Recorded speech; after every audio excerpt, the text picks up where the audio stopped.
Hello Omnisphere users, Mike here, and in this video you will learn my personal favorite and probably the most powerful feature in the entire Omnisphere plugin.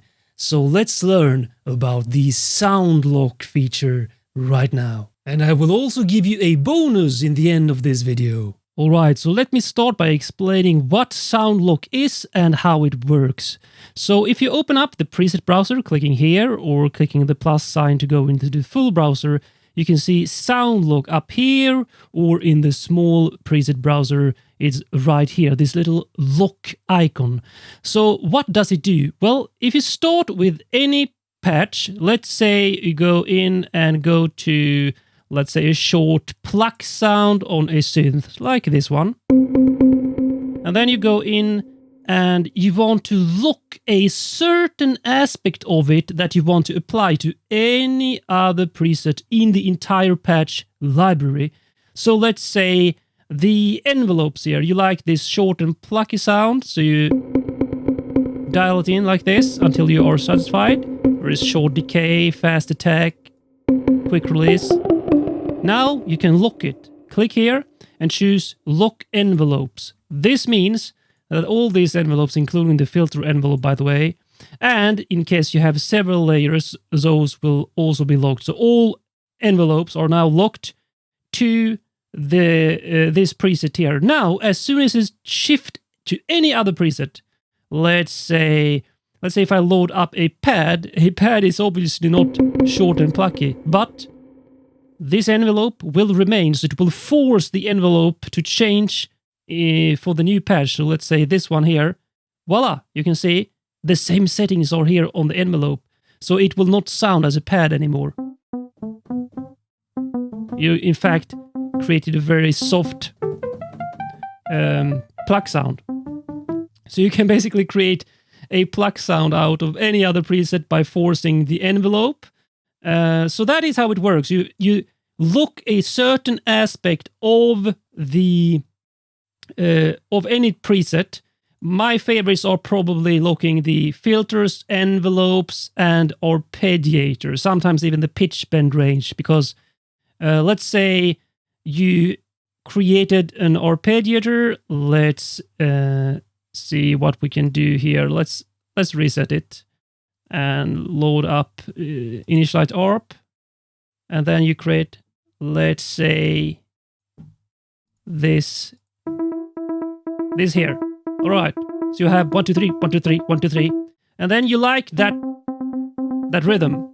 Now you can choose to lock that.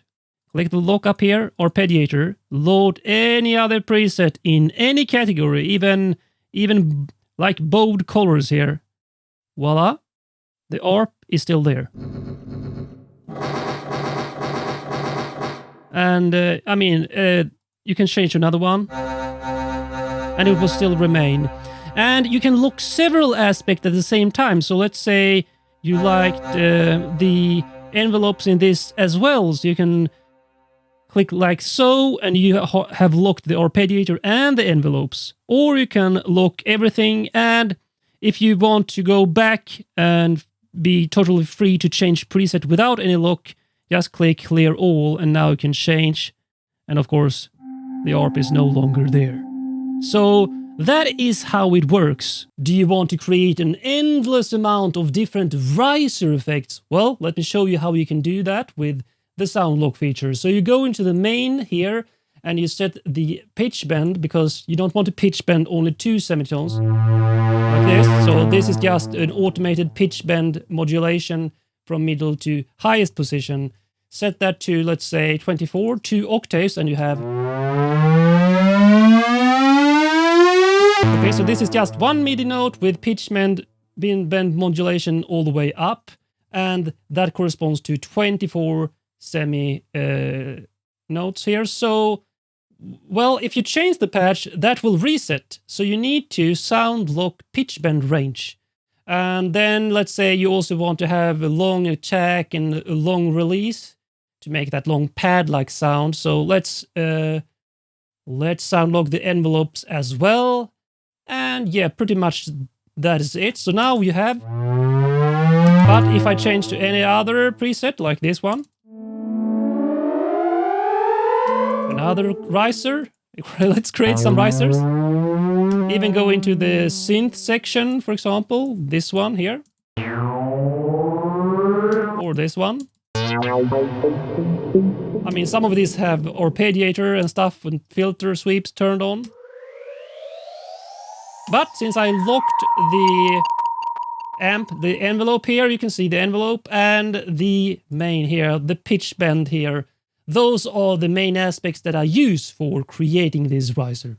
Some other aspects I like using the sound lock feature for is the filter section as well as the effects section. So let's say you have this sound here.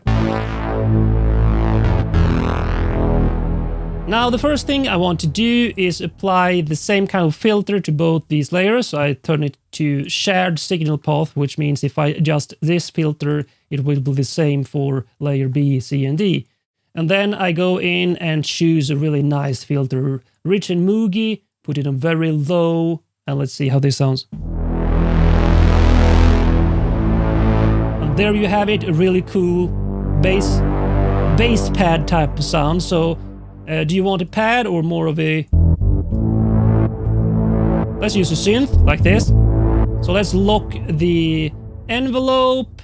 The pitch bend is not really necessary. Let's lock the filters, because then that will be locked, that section, the envelopes. And I also want to lock the effects here, because we have some extra effects right here. So let's do that as well. Effects. Let's see, anything else we want to lock? No, I think that's pretty much it. Well, you can lock the Arpeggiator so that doesn't turn on for any sound, in fact. Even if I haven't done anything, other presets might have it turned on. If you lock it, it will stay like this, turned off. So now I can change to any other sound. Let's go randomly here to this one. And we have this deep reverb and this low moog filter bass. Turn to next one. So now you basically have created a bass creator with the sound lock feature. Now, if you take action and check the video description or the first comment of this video, I have a special bonus for you, some sound packs that you will be able to download completely for free. So have fun with those, and I will see you in the next video, my friends.